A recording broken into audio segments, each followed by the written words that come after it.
in conversation today with Chong Guan here in Singapore. And I hope we might begin by talking about the substance of what I would say has been the main thread in much of your career, which has been archives, museums, and libraries. Why are they so important to Singapore? Is it about how citizens think about themselves, their relationship to government? What's been the important factor in this? That point you make about the importance of archives, of museums, is a fairly recent phenomena. It can be quite precisely dated to the late 1980s, when we had to decide what we wanted to do with a very old colonial ethnological museum we had inherited from the British and had to be transformed.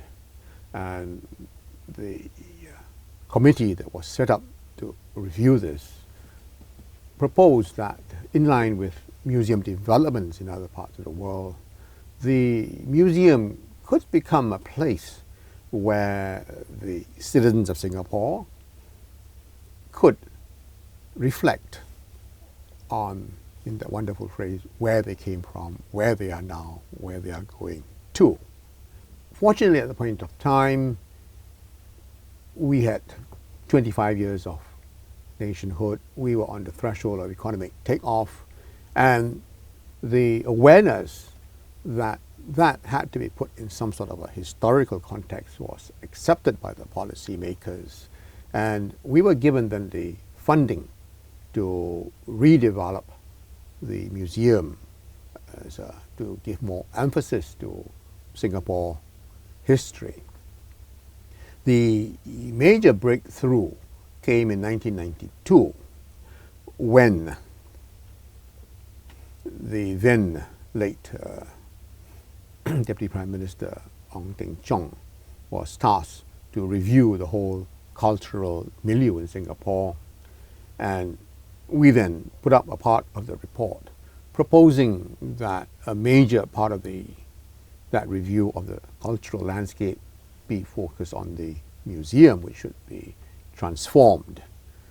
There should be a museum, a specially dedicated gallery more to Singapore history, one that would frame Singapore history, that history within the region, the point being that Singapore's development is very much shaped by developments in the region. And the third one was, since we had a collection of modern art, we should have an art gallery. So the plans for that were put in place in the early 1990s. And we were fortunate that at the point of time, Mr. Goh Chok Tong took over as the Prime Minister and was very supportive of those plans and provided the funding support to expand what was an old National Museum into 3 museums. Singapore history, and what was suspected to be only Southeast Asia was widened by his young colleague, Brigadier George Yeo, the Minister for Culture and Information at the point of time, to say that, no, why Southeast Asia? Singapore's context, the peoples came from more than Southeast Asia, from South India, South China, West Asia. Have a museum of Asian civilization. So that was the second component. And of course the third was the art museum in the Minister's Old School, St. Joseph's Institution. That's how we developed, with the support of the government of Prime Minister Goh Chok Tong. You, as a historian, have been active in trying to develop some new perspectives on when Singapore is. You've written about a 50-year history post creation of the country in 1965. You've talked about a 200-year history, the Raffles period beginning. But one of the things that you've done in a very interesting way as a historian is say that Singapore existed before Raffles, and what you sometimes have called the 700-year history of Singapore.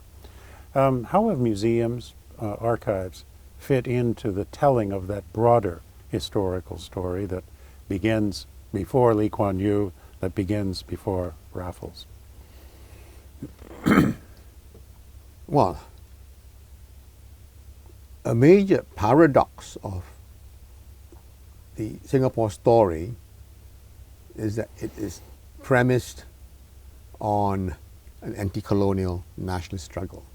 But the underlying assumption that there must have then been a period of colonialism to have that anti-colonial struggle, and then independence, and voila, that's where we are today. The problem then that raises is, so what before British colonialism? Was there nothing? How can there be nothing on an island that we proclaim so loudly is strategically located astride the sea routes of the South China Sea and the Indian Ocean? How can nothing have happened on this island before Raffles came? So it was to bring out this paradox and seek for answers to it that some of us, including myself, started looking at. Wong Lincoln, the former professor of history, in fact, summed it up quite nicely. He says that no historians have explained why there was no port on Singapore before the 19th century. Well, in part, the earlier generation historians were not aware of the Portuguese, the 16th century Portuguese, 17th century Dutch records of their rivalry in our waters. And we dismissed that wonderful Malay annual story of this peripatetic prince from Palembang landing here and seeing what he thought was a lion. So in that sense, we then wrote out that pre-Raffles period and gave to Raffles the honor, the foresight of recognizing the strategic significance of Singapore. And it was basically to realign that, to give more balance, that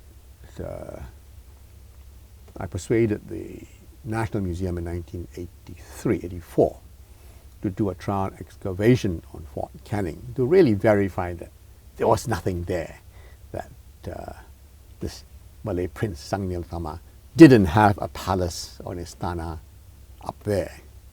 And fortunately, against the odds, that 2-week excavation was able to produce evidence of there being a settlement on Fort Canning and the start of that recognition that Singapore in the 14th century was a thriving settlement.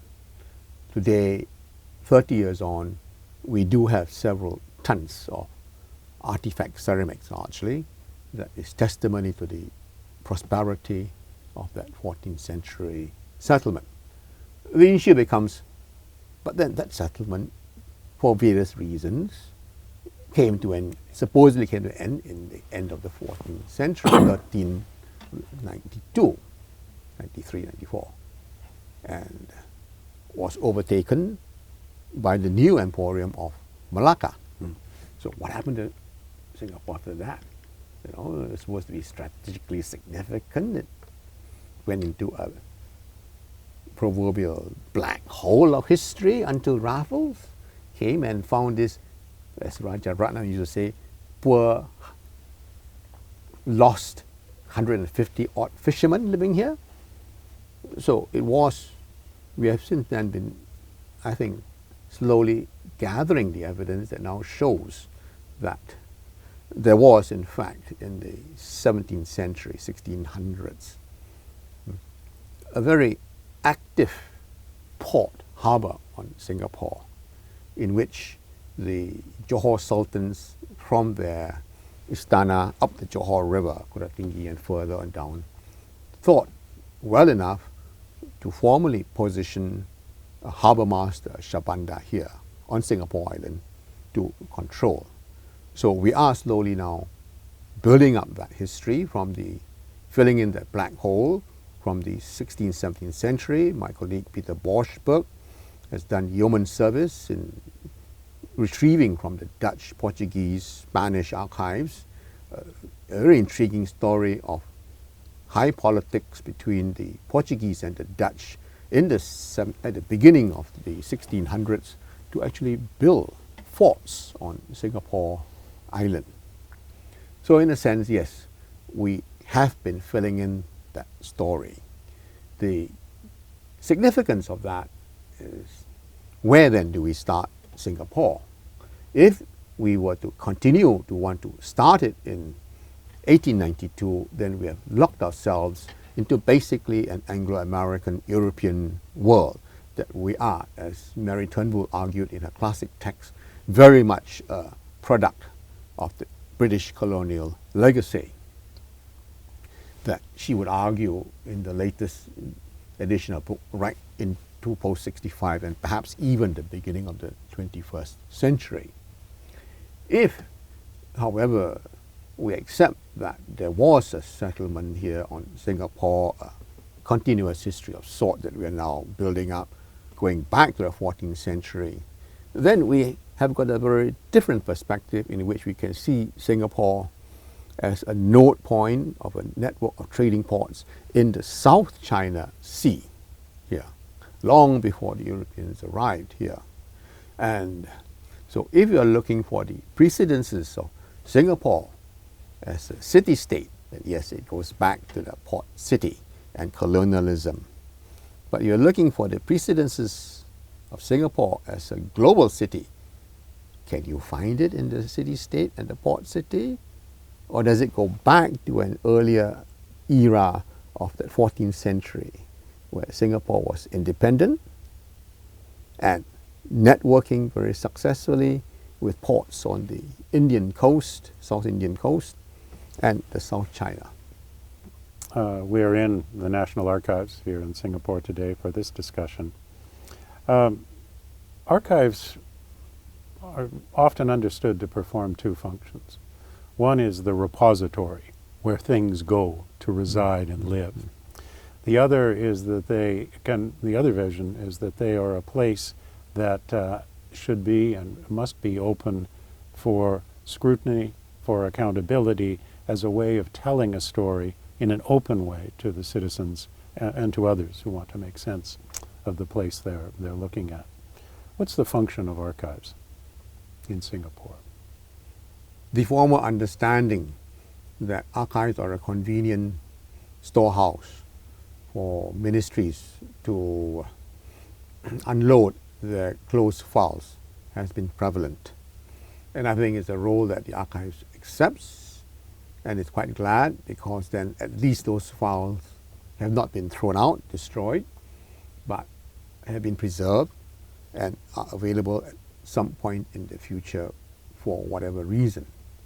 The idea that archives are deposited, that files are deposited in the archives to be eventually opened up for whatever reason, is not a very prevalent concept. The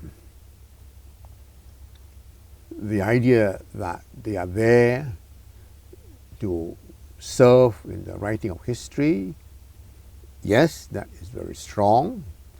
Generations of history students at the old University of Malaya, then Singapore, and now the National University of Singapore have turned to the archives, mined it for data to write their theses. So that is a major function. It continues to be a major purpose of the archives, to service historians, researchers who want to look into our past.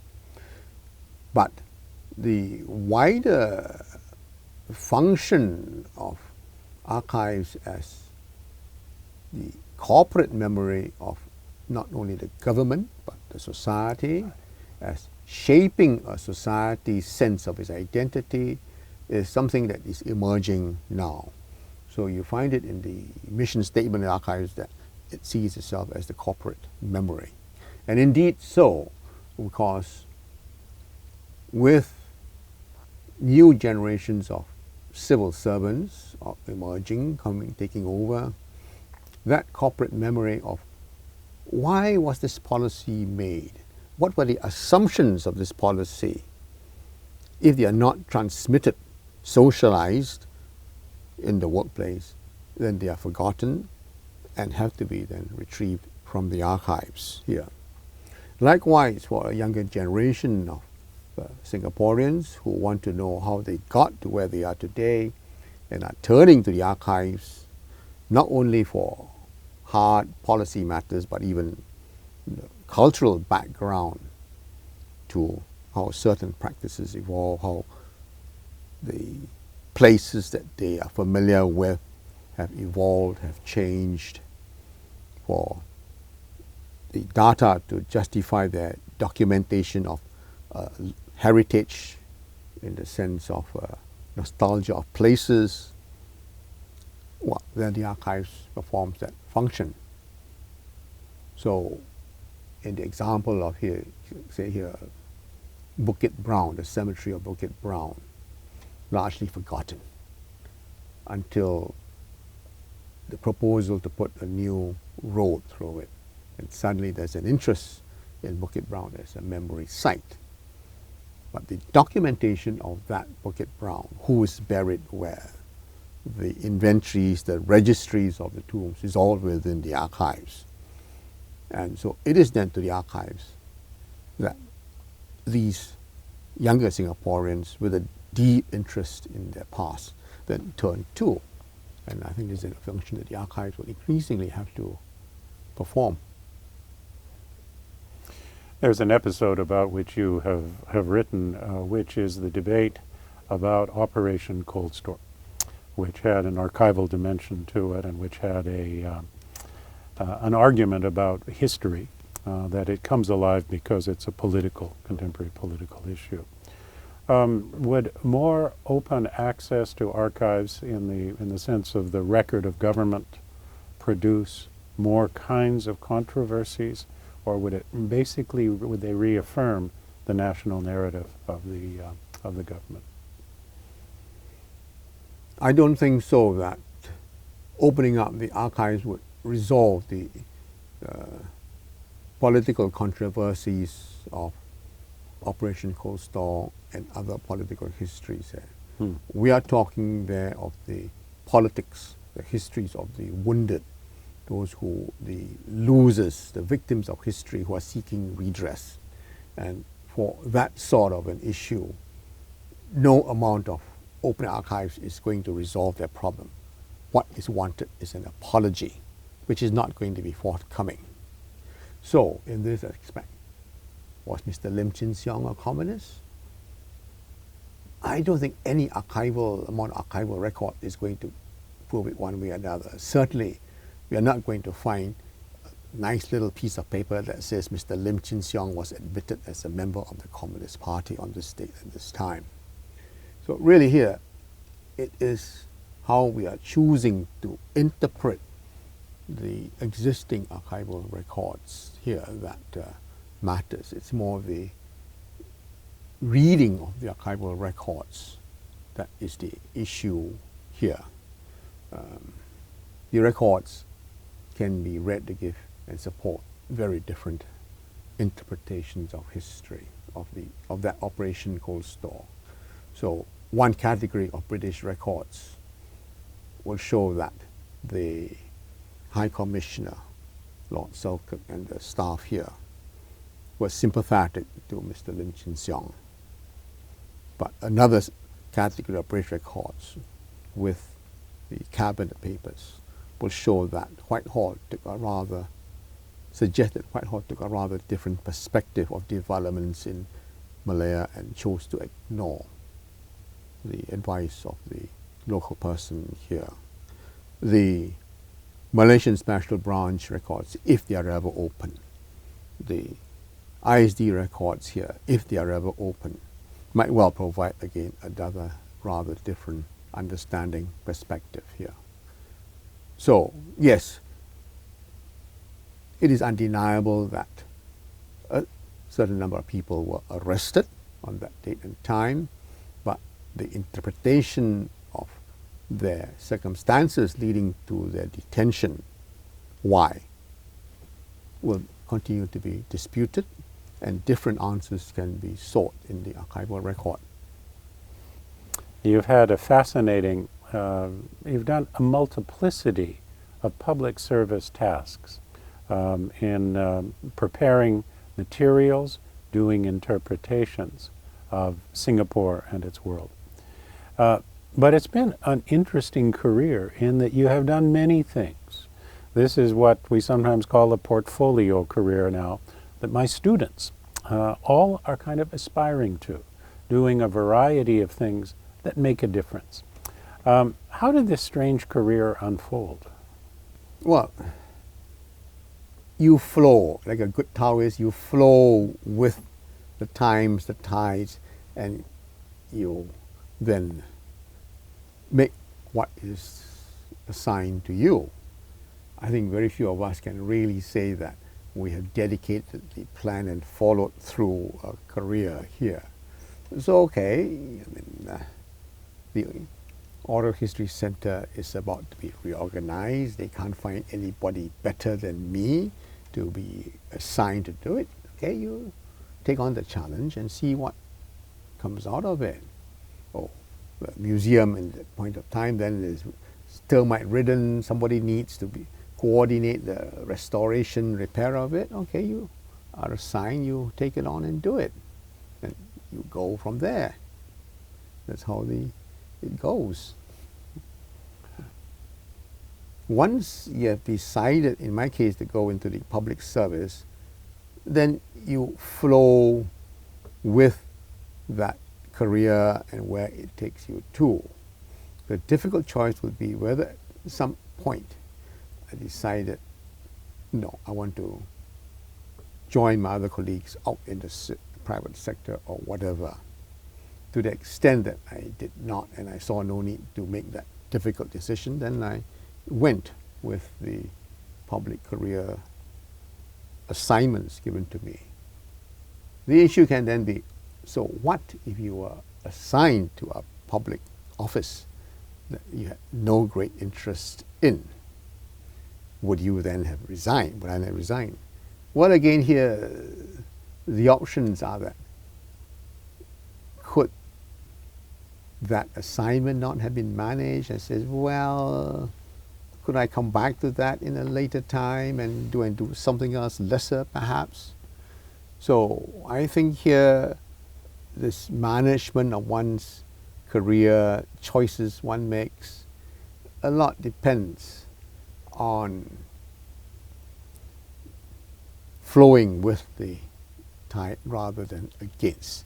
A difficult choice means you have got to flow against the current, and that requires a lot of effort and struggle. It's best to go. You once described yourself in one of your writings as not actually going with the flow, but rather being a wind surfer, someone who understands which way the water is moving, which way the wind is blowing, and is nevertheless able to navigate towards some desirable objective. Are you really the windsurfer? Well, the windsurfer was what we all aspired to be. That you're on a surfboard, you can navigate to where you want to go. But I think for those of us who do windsurfing or surfboarding, it never is that easy. The goals are never that easily achieved, or that point you want to reach is never that easily achieved. So I come back again here. Whether you are flowing with the tide, or whether you're surfing, the point is to recognize your environment and make the most of what you have at that point of time. You've been described as an insider. You have been described as an outsider. You've also been described as a maverick by people who have looked at your career. Which one are you? Depending on time and place, you choose which one. So, quite clearly in any meeting with senior colleagues, with ministers, if you want to get your ideas, your proposals accepted, then yes, you have to project yourself as somebody who's with them. Quite clearly, you cannot be critical and stand outside. Yet, the challenge is, if you want to perform a useful service to the insider, you also have to bring a bit of, hey, those people outside, this is what they're thinking about, or this is how we need to position ourselves to better appeal or catch what is needed. So this is the issue of the museum, the stories you tell, the exhibition storylines. It's very easy to just go with the mainstream Singapore story. But will that appeal to the audience? Will that move them? Then the challenge is understanding what are the audience expectations and then how you convey that to the inside there. I think that's the challenge there that you have, all of us have. Some of us are able to do it better and some not so. What is an example of a situation you faced where you were advocating an approach or an interpretation that ran against the grain of official understandings of a problem?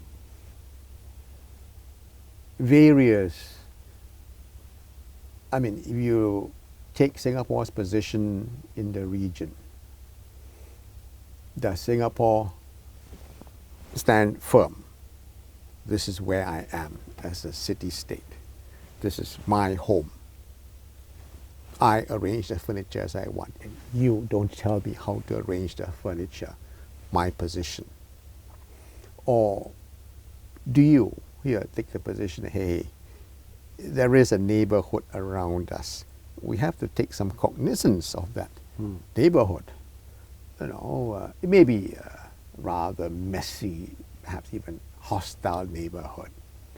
But can we go on putting up fences, electrifying them?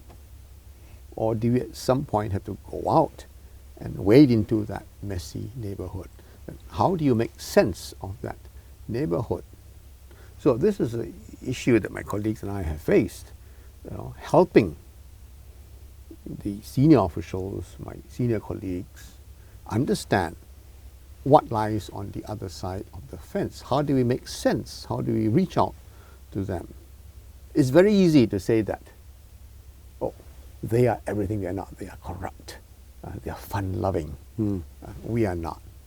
But hey, how does that improve relations? How do we better understand? If you take the example, 1965, 67, when we're just independent, and so was Indonesia, a new order had come in under Suharto, removing the old Sukarno, whom we all saw as a major threat and danger. So how do you make sense of Suharto? Is he continuing that irredentist, declared irredentist intentions of the old order of Sukarno? Or is there a new order coming in that's changing it? So in that sense of empathy for the other side, that was what I saw myself as attempting to do in an earlier career. Which part of the portfolio have been to you the most satisfying? Where do you think you've made your most valuable impact? I think here it is not which part of the portfolio, whether it's that chunk in Ministry of Foreign Affairs or that chunk in the defense or where, but whether one can, in hindsight, put a thread through it and connect it up. And I would say that thread is the ability to put events, developments that you are studying in a time frame, a time context.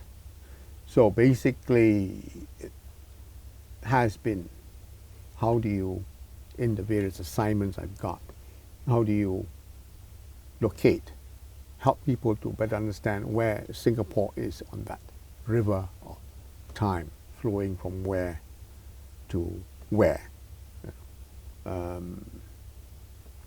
This goes contrary to a lot of mainstream thinking that really, let's forget about that past. Let's take that point of time where we are today. What are the factors that affect Singapore at this point of time and will change? But the factors that affect Singapore at the point of time are the outcome of an earlier series, that shapes our understanding of these factors. So a shift of positions may give us rather different understandings of Singapore's strategic location, for example, there. Last question. Yeah. Are you and the people you've worked with in putting together things like the National Archive, this cultural precinct that is dotted with buildings devoted to culture, history, there's very few places on earth that have such a concentration. Are you pretty proud of this accomplishment for the city? Has this made Singapore the better city that you had hoped for?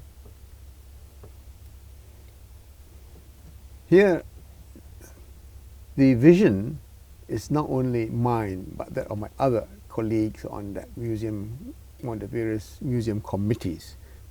People like Teh King Soon, the architect, Willie Lim, others, who all had a hand in the shaping of the prospects of a culture, of a museum built, a museum precinct in this part of the town. What drove us was that vision of a more culturally aware, vibrant Singapore that we needed to get a younger post-65 generation of Singaporeans to be more aware of the world around them, that will enable them to adapt better to their future. Ultimately, that's a very pragmatic aim. But it comes down to how do we ensure that the generations that comes after us are aware of that world. I don't think we can impose the dictates of what we thought was our world on them. They have to find out themselves, and the best we can do is to help them here. Of course, if one wants to be cynical, well, we need them to succeed so that my pension is not screwed up. On that, on that note, Chong Guan, thank you for a wonderful conversation. Not at all. Thank you very much.